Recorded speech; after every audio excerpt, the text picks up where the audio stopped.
Good day everyone, Eatfood Gaming here, playing some Kerbal Space Program as you see. So here I am sitting on the launch pad, and I am going up to my space station. I have only just learned how to dock. One, I learned how, well really, rendezvous is main, so it was a bit of it that I was finding hard, and I just couldn't do it. I didn't understand how the set target thing worked. I didn't even understand how the maneuver nodes worked until recently, but I figured it out, and I'm really proud of that. I'm really happy. It's an achievement, and I set up a space station in a low Kerbal orbit. It is in a 200-kilometer orbit around Kerbal, roughly 200 kilometers, and we're sending this module up there. So let's just take a look at the rocket. Well, first we'll take a look at the crew. So on board with us today we have got Billy, Bobgard, Gerhardt, and Kerman, sorry. And there are Kerbinauts today. They're going to be flying them up to the space station. Just engines so the engines don't overheat. And if you take a look at the top of the rocket, you can see the docking stage. You've got a little capsule on top, and you can see the RCS ports. But you see there's a decoupler beneath the adapter. But if there's a decoupler beneath the adapter, then how are we going to deorbit ourselves? Because obviously there's no engine.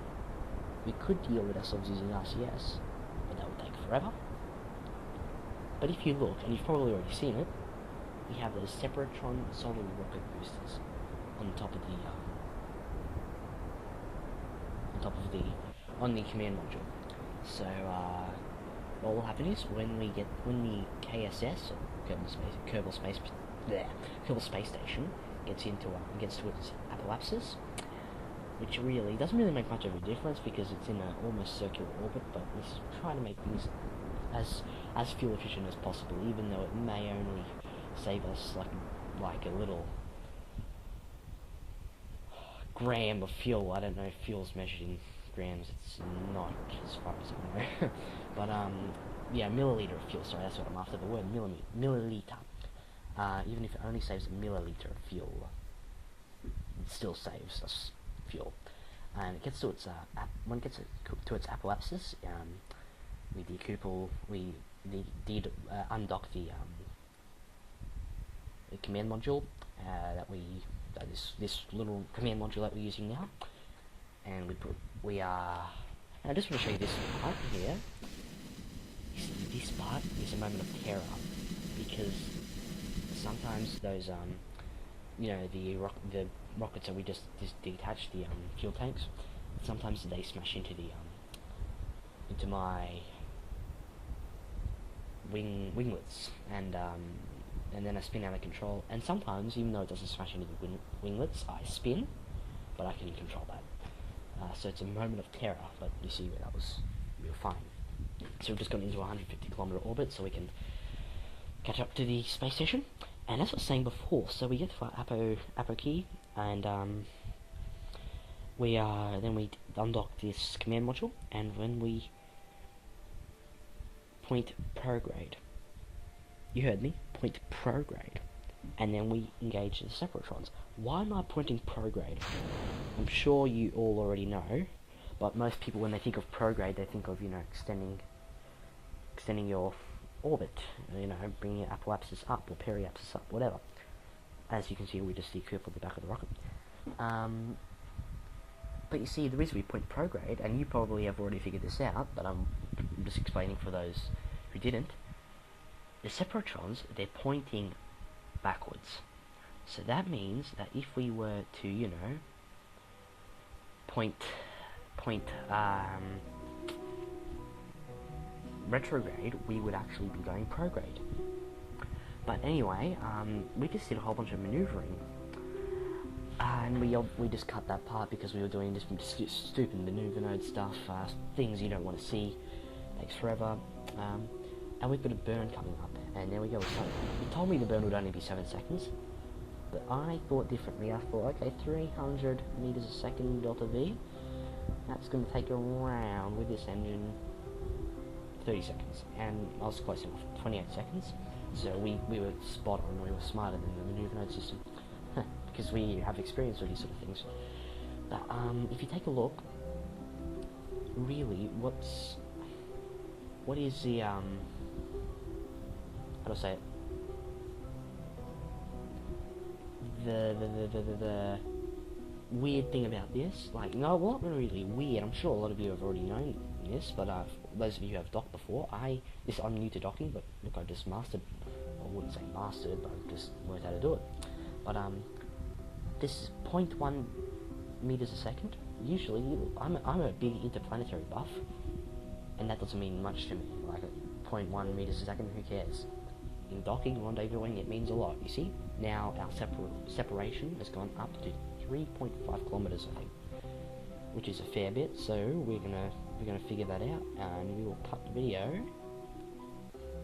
because we're just going to be doing unnecessary burning. And then there we go. We're here. We're coming up to it. Our separation is, I don't know. It's something like 0.3 kilometers, and it's 0.2 kilometers. And we're going to go ahead and start slowing down. So we point retrograde, and we start burning. And of course, we're sort of circling around it because we want the little red indicator thing, pink indicator thing, really, to be in the little retrograde indicator thingy. I'm horrible at wording these sort of sentences, but if you take a look at the separations going up and down, because we're circling, trying to get it perfect. Of course, we're just killing off our velocity here. That's the main thing. Yeah, so we're just killing off that velocity that we gained. Also, you know, getting it as close as possible, 0.0, that's good. Now we're at 200 meters a second relative to our target. And what has happened here? Our engine's cut out. Disaster. A million things are running through my mind right now. And I can only see one thing to do. And that is use my deorbit stage to kill off the velocity. So I'm about to burn retrograde, but just before I push the spacebar, I know, no, don't do that. So I point prograde, and I initiate the burn, which you're about to see. There it is. What does that do? It brings the separation up, but it's killed our velocity. And I think it's killed, well, I think that it's killed it to a point where I can just use RCS to do the rest of the killing of velocity. So I just start bringing our separation down, and look, we've got a whole lot of monopropellant, if that's how you say it, monopropellant. It's because, look, these things, you need RCS for docking them. It's a really important part of it all, and that's what I'm doing here. I'm just using my RCS, and I realized, oh wow, okay, I wasn't getting anywhere with that, so I cut the time there. Just a whole bunch of unnecessary separation getting rid of. So I put the separation down, but my velocity, 88 meters a second. Our separation, 0.0 kilometers, and we got 40 seconds. And at a separation of 0.0 kilometers, I realize we're going to hit it. We got 35 seconds to get rid of 73 meters a second, and this is not doing it. We don't have enough time. And I'm starting to panic. I realize we're going to smash into my space station. It took me forever to build. So I'm just frantically here trying to kill my velocity. And it's really quite nerve-wracking. Like, I know I've got 25 seconds, and at this point I just go out of the map view, because really I don't need it anymore. I just got to point retrograde on the old nav ball. That's what I was looking for. And we'll, yeah, because as long as we want to have visual separation of the KSS now, because really, I mean, the map view, it's great and all, but I want to see when we smash into our beautiful KSS. So it's homing into view now, 43 meters a second, and we're 400 meters away, and we're closing in fast, and we're approaching it, and boy am I panicking here. And I can see we're getting closer and closer. 35 meters a second, I know something's gonna blow up. But then, luck. I passed within like a foot of it. I passed within a foot of the solar panels. But I'm safe. And so is the KSS.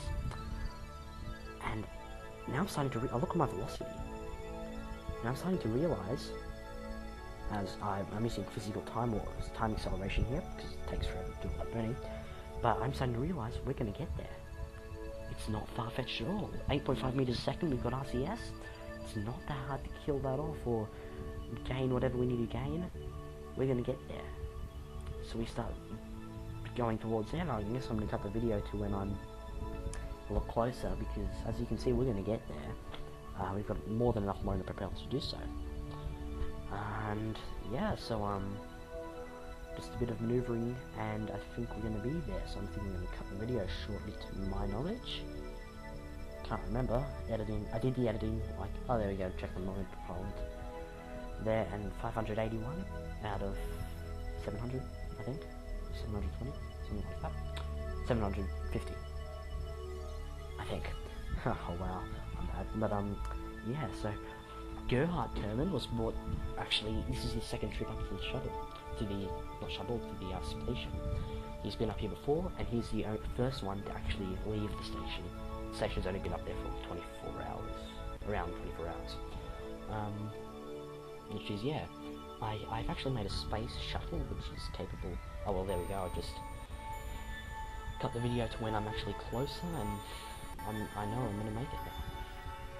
And, yeah, so just back to Gerhard Kerman. He, I'm opening my docking he came down, he was brought back down to Kerbal through the shuttle that I built, which shuttles in between KSS and and Kerbal. And it works really well. The only thing is it can only carry one person, which I don't like. I'm thinking of making a new one. It's getting a little bit complicated, but we'll see. But yeah, so here we go. I'm approaching. Gerhardt's happy for his second visit. It almost ended in disaster, though. Actually, when he went back, it almost ended in disaster as well, because we did some miscalculations, and the Apo key was actually over the desert behind Kerbal Space Center, so we ended up landing in the desert instead of. But we still managed to land, which is a great thing. We didn't actually land on the runway at KSC, but that doesn't matter. We landed, and he was recovered, and it's great. I mean, really, it's designed to land anywhere. It's not really strictly for the KSC runway, but it can get there. How it works is, you know, it uses the last of its fuel to deorbit itself, and then it when it deorbits itself, it glides down, and it's got an amazing gliding distance, so I can get to KSC, but I was just short because I had brought my periapsis way down. But anyway, I'm going to cut the video shortly, because I do a whole lot of maneuvering after this, just trying to get it lined up. It's happened to me twice before where I just couldn't get it in the docking port. All other times, as you can see all these other vehicles docked here, I just got it perfect, but here it's not working for me. But here we go, I'll cut the video, and I'm about to dock. And what's about to happen has happened to me before. I'm touching the docking port, I've got contact with the docking port, but I just won't dock. But I remember from past experience, it's happened to me before, I just burn downwards with the RCS, thrust downwards. And there we go, so I begin doing it. And voila, we did it. And it's amazing to think that only a few minutes ago, we almost smashed into this at 80 meters a second, and our chances of making it here were almost nothing, and now we're here nice and happy and safe. I hope you enjoyed the video, eFood Gaming, and I'll see you guys. Bye bye.